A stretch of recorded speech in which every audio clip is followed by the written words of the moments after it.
The rumored, not yet official Modern Warfare 3 releases this fall, and as far as the game goes, we'll learn more in time, but rounding into June, I wanted to have a chat with you about what I think are some of the biggest unanswered questions regarding the project, things that are important to discuss, even if officially speaking, the game is still 2 months away from being revealed. Today, we're going to be taking a look at the big question marks surrounding Modern Warfare 3 in the upcoming year here. As we go along, drop your thoughts down below, and if you enjoyed the video, do me a favor and drop a like on it. If you're new to the channel as well, make sure you subscribe to stay updated with all things Modern Warfare 3, 2, and anything COD and other FPS content. I'd love to have in the community. And finally, check out my friends over at Gamer Advantage for the best blue light glasses on the market, but more on them a little later. For now, let's take a look at the biggest unanswered questions, at least that I think persist from Modern Warfare 3, that have some of the biggest implications for the project going forward. So firstly, one of the biggest ones here, just getting to the launch of the game, will the shortened timetable for development affect the outcome of the game? Right now, it's rumored that Modern Warfare 3 is going to be a lot of remakes. It's sort of this dubbed greatest hits here for the 20th anniversary of Call of Duty, but we know we're going to see things like multiplayer, campaign, and what is apparently going to be a zombies mode similar to Outbreak. But how much of that development will be affected by the fact that Sledgehammer started working on this immediately after launching Vanguard? The one thing that I thought about recently, like we all think about multiplayer getting the short end of the stick here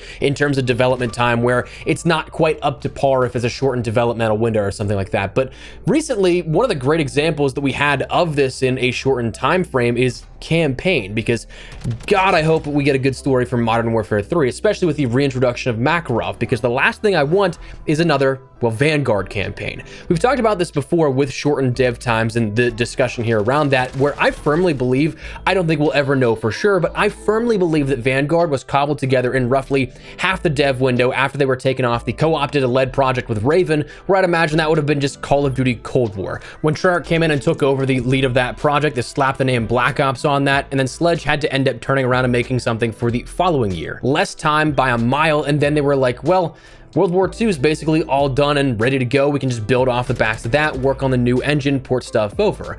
So having that base of World War II may not have been what a lot of players wanted, but it was something that gave them a base that they didn't have to start from scratch once again. But as a result, that means the lead time for everything else was still likely cut into with half the dev time, which is why we probably had a 6-hour campaign where we only had 2 missions progressing the whole story. 2 missions in 6 hours. Everything else is origin backstory stuff that is like meant to connect with the character, but how can I care and connect with the characters if I don't even know what they're really doing for the majority of the campaign? So moral of that story, hopefully, fundamentally speaking, we're obviously well and good for multiplayer for zombies, but even down to the things like campaign, which are sometimes an afterthought to a lot of players. Hopefully we don't get something that's a total wash. Now, another big question is, like we mentioned, with how much is meant to be a remaster or remake here celebrating the 20th anniversary, how much of the game will be original versus not. It seems like the leaks are all pointing towards this being a greatest hits type of thing for the 20th anniversary for COD, but realistically, with a probable $70 price tag, how much is going to be genuinely new that can prop that $70 price tag up is, air quote, worth it? I still think that $70 for a game is a lot of money in today's industry, even if it is becoming the new standard, but if a lot of that is not new content, well, certainly not. We know the sort of Outbreak-style zombies experience that has been recently rumored, but for MP, are we only going to be getting Modern Warfare 2009 maps? Are we going to be getting any Modern Warfare 3 maps to supplement that as well, given that it's a sort of greatest hits as rumored? Will we be getting new original maps on top of all of that? Will we be getting new weapons, or is it just classic weapons remastered? Those are all very valid questions, I think, and I'm a sucker for nostalgia bait, for sure, but when I look at the prospect of the majority of content being potentially remastered, I just think of Modern Warfare Remastered, where I was like, this is fun, but then I got bored after a week because it was the same, just slightly improved version of a game that I had played for years on end already up until that point. It didn't capture me in the same way that an original did, or a new entry would in regards to grinding things out for the first time. So that's definitely something that I want to keep on the back burner, as I definitely want to know more. Another thing that is a big question, I think, that has implications for being, and take this lightly because we're only talking quantity-wise, not necessarily quality-wise. One thing that has the potential to be the biggest day one offering in terms of a game's content offering is there's rumor surrounding maps, weapons, operators, potentially cosmetics even transferring from Modern Warfare 2 to Modern Warfare 3. There was a report from Jason Schreier back a couple of months ago now at this point, indicating that content would transfer from Modern Warfare 2 to Modern Warfare 3, or so was the initial design intention. Things are definitely subject to change. It could absolutely fall fall apart and not be possible in the way that they make the games. But as reported, that was something they were looking into doing, similar to how Warzone did for the first 3 years of that sort of Warzone 1 bubble. But that would make a day one offering much larger by comparison if you had all of the maps, all of the modes, all the weapons from Modern Warfare 2 that we have now, plus all of the maps from Modern Warfare 2 2009, any potential other remasters, any potential other original content and all that kind of stuff. That again, in terms of quantity wise, objectively, it would absolutely be the biggest day one offering that we'd have to play, though it would certainly be weird to play a Modern Warfare 3 on a sort of different game, potentially altered engine, slightly different compared to how Vanguard was different from Modern Warfare 2019, and to play with content that you were already used to for the last year. But that kind of leads into the next part that I want to talk about. Will Sledgehammer with Modern Warfare 3 change some fundamental gameplay mechanics, some core gameplay features? I've said it plenty of times, having chatted with plenty of devs at Sledge and some of the higher leadership across the years of doing this whole YouTube thing, I'll say that they have given me the impression of genuinely wanting to do good by the community, but most of the time they get stonewalled by Activision at so many turns. I can't get into specifics genuinely for legal reasons, but the Grandmaster Rewards in Advanced Warfare was very well liked, right? Well, one of the things that always stands out to me is the follow-up in World War II wasn't quite the same, but the original plan for World War II was drastically changed to where what we got as Master Prestige Rewards was basically a bare bones offering what they initially brought to the table. But we also saw many pivots in the past in terms of fundamental gameplay through Sledgehammer titles, not necessarily just in terms of rewarding players for playing the game further. I mean, we saw the Division overhaul post-Condry and Schofield era of World War II, the introduction of Ninja as a perk when Infinity Ward was dead set on that not being a thing in their game, on the same field making a compromise for Dead Silence still being a field upgrade. We also saw red dots on the minimap introduced within Vanguard, unfortunately with a perk, but still available somehow, whereas again, Infinity Ward was stonewalling like, no, we're not doing that. So will it change up things like Ninja again, like red dots on the minimap, like communication of some kind with the community, like movement changes or ADS changes so your gun doesn't take 3 to 5 business days to bring up so you can end up firing and ADSing?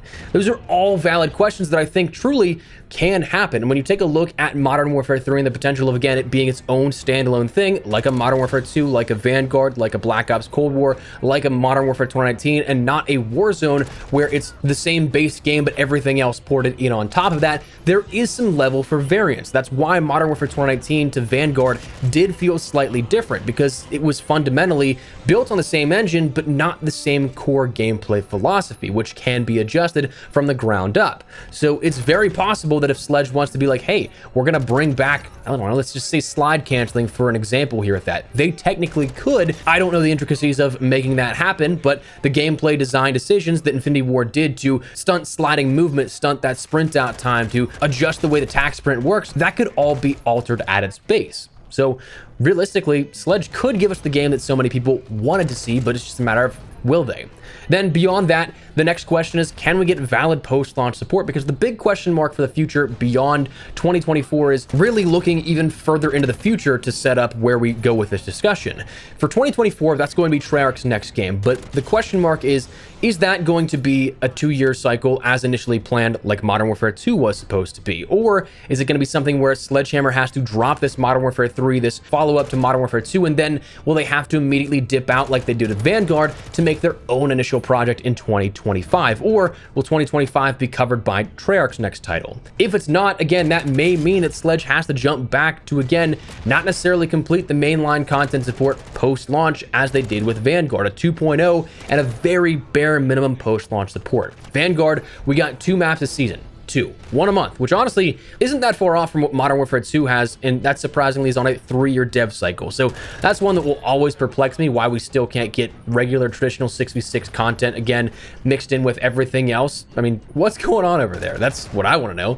I guess that's a different story for a different day. Fingers crossed we just don't see another Vanguard 2.0, but rebranded as Modern Warfare 3 with 0 post-launch support. But honestly, I think probably the biggest and most important thing is, can this game create a spark again? I, like so many others probably are incredibly jaded by this past year. The promise of a 2.0 era of COD only to be met with unmet expectations at just about every turn really makes it hard to get excited for the next game when I think about it now. When we learn more, maybe it'll actually be something that does a good job at pulling us in, but for now it's a tough line to toe, professionally and personally. I don't think that it's any mystery that I haven't been a fan of how this year has gone. I'm sure my content complaining isn't so fun to hear sometimes, if not ever. I'm fully aware of my probably tone and lack of interest in the game has totally stagnated growth on the channel as a visual representation of the sort of whole situation. But I mean, content creation on COD in specific, but also other FPS content is indeed my day job. So it's a bit of an odd line of like, I'm absolutely going to be covering the game because it pays my bills to make content, but I've also got a lot of needs to be personally met for me to be excited again, if that makes sense.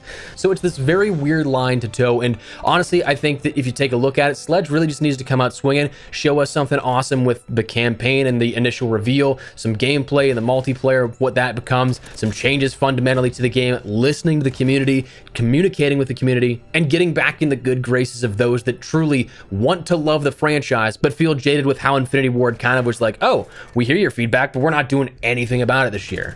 So that's kind of the biggest part to me, is that can Sledge tackle this almost impossible task of reigniting the flame of what a lot of people had hopes for that this game would be this year? So we'll have to wait and see, but just wanted to casually talk with you about what is upcoming here for the future and some of the things that I would love to see answered over the next coming days to weeks to months. But anyways, that's where we're going to wrap it up. Before we wrap everything up, though, make sure you check out my friends over at Gamer Advantage for the best blue light glasses on the market.